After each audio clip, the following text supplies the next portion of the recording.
آج سے تقریباً 1.5 سال پہلے ہم نے ایک ٹیلی ویژن سیریز کی تھی جس میں ہم نے CIA تھریٹس ٹو پاکستان کے نام سے JSOC کا ذکر کیا تھا. اس وقت لوگ حیران ہوئے تھے, لوگوں نے مذاق اڑایا تھا ہمارا جب ہم نے یہ بات کہی تھی کہ افغانستان میں JSOC کے نام سے ان کی ایک اسپیشل آرمی سیکرٹ آپریٹیوز کام کر رہے ہیں جو براہ راست امریکن پریزیڈنٹ اور CIA کے ساتھ کام کرتے ہیں. US ملٹری سے ان کا ڈائریکٹ تعلق بھی نہیں ہوتا. اور یہ کرتے کیا ہیں؟ جی JSOC کا کام ہے حکومتوں کے تختے الٹنا. ان کا کام ہے ملکوں میں انسرجنسی گروپ تیار کر کے دہشت گردی کرنا, دوسرے ملکوں میں جا کے ایٹمی ہتھیاروں کے بارے میں معلومات حاصل کرنا اور اس کے بعد ان ہتھیاروں کو تباہ کرنا. ڈیوس کے بارے میں یہ ساری باتیں سامنے آ چکی ہیں کہ یہ تحریک طالبان کے ساتھ اس کے رابطے بھی تھے.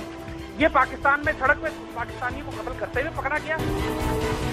امریکنز کے پاس ایک اسپیشل سیکرٹ آپریشنز کرنے کے لیے ایک کمانڈ ہے جس کو JSOC کہتے ہیں, joint special operations command.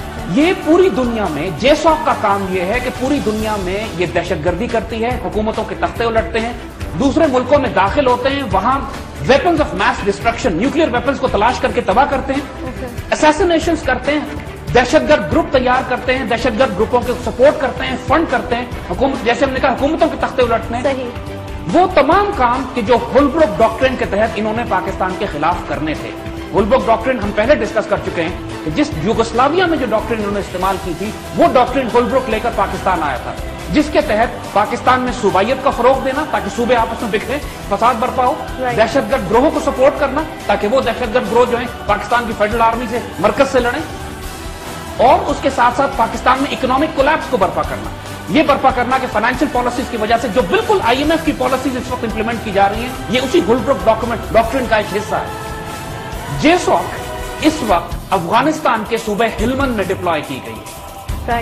Afghanistan میں کمانڈ JSOC کو دے دی گئی ہے. اب سوال یہ پیدا ہوتا ہے کہ افغانستان میں تو کوئی ویپنز آف میس ڈسٹرکشن نہیں ہے, افغانستان میں تو کوئی ان کو ٹارگیٹڈ اساسینیشن کر کے کسی حکومت کا تختہ نہیں الٹنا. JSOC براہ راست آرڈرز لیتی ہے پریزیڈنٹ آف یونائٹڈ اسٹیٹس کے ساتھ. یہ امریکہ کی کمانڈ کے تحت بھی نہیں آتے.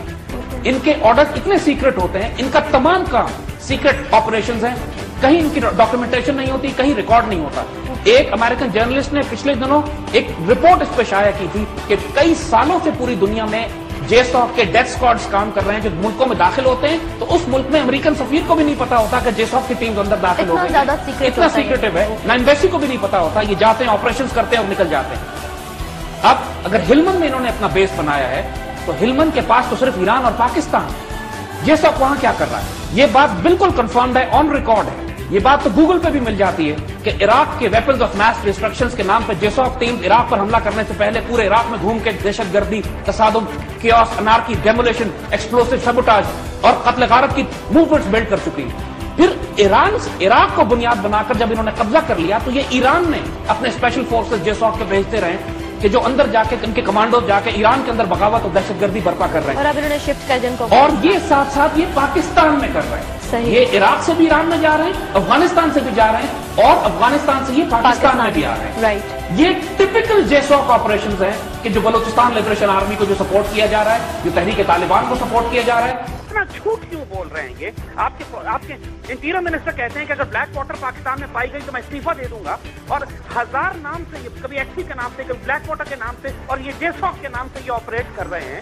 اور یہ ان کے کام ہی یہی ہے کہ پاکستان کے ایٹمی ہتھیاروں کو لوکیٹ بھی کریں. ڈیوس کے پاس تصویریں نکلی ہیں, 9 تصویریں نکلی ہیں ہمارے حساس اداروں کی, اور انسٹالیشن کی پکچرز تھی ان کے پاس. اس کے تحریک طالبان اور ایشین ٹائگر سے رابطے نکلے, ڈرون اٹیکس کو ڈائریکٹ کرنے کی سیکورٹی چپس نکلی ہیں, اور اس کے پاس وہ انفارمیشن بھی آئی ہے مغرب کے میڈیا سے کہ جو وکی لیکس نے بھی جس کو اس سے پہلے کنفرم کیا تھا کہ امریکن CIA ایسے پروجیکٹ پہ کام کر رہی ہے کہ دہشت گردوں کے ہاتھوں میں ایٹمی ہتھیار دیے جائیں تاکہ الزام پاکستان پر آئے کہ پاکستان کے ایٹمی ہتھیار دہشت گردوں کے ہاتھ میں چلے گئے.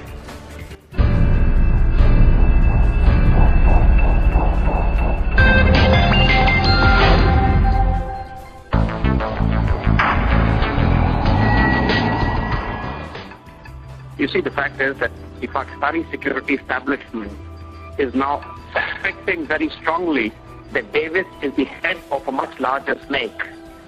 The equipment and the photographs and the evidence that has come out from Davis so far almost confirm his links with the Tehreek-e-Taliban Pakistan terrorism inside in Pakistan, the attacks on ISI and security establishment in the armed forces, as well as the drone attacks. So, with this kind of evidence, the issue is not just of the assassination of those two boys on the streets of Lahore, but it is of identifying the much larger network of CIA espionage and sabotage inside Pakistan. So that is why we find every day Pakistan security establishment tightening the cordon around Davis. The access which the Americans had to him have now been restricted. Cameras have been installed in his cell. Security cordon has been increased. And there are even suspicions that even CIA might try to assassinate him just to keep him silent. Because there's much more to the incident than what meets the eye.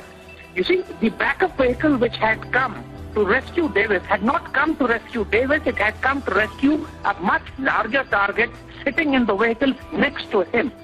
And that vehicle, the rescue vehicle which had come, had actually snatched that person, had rescued and extricated that person, and gone in the other direction while Davis tried to flee in another direction, but was caught by the people.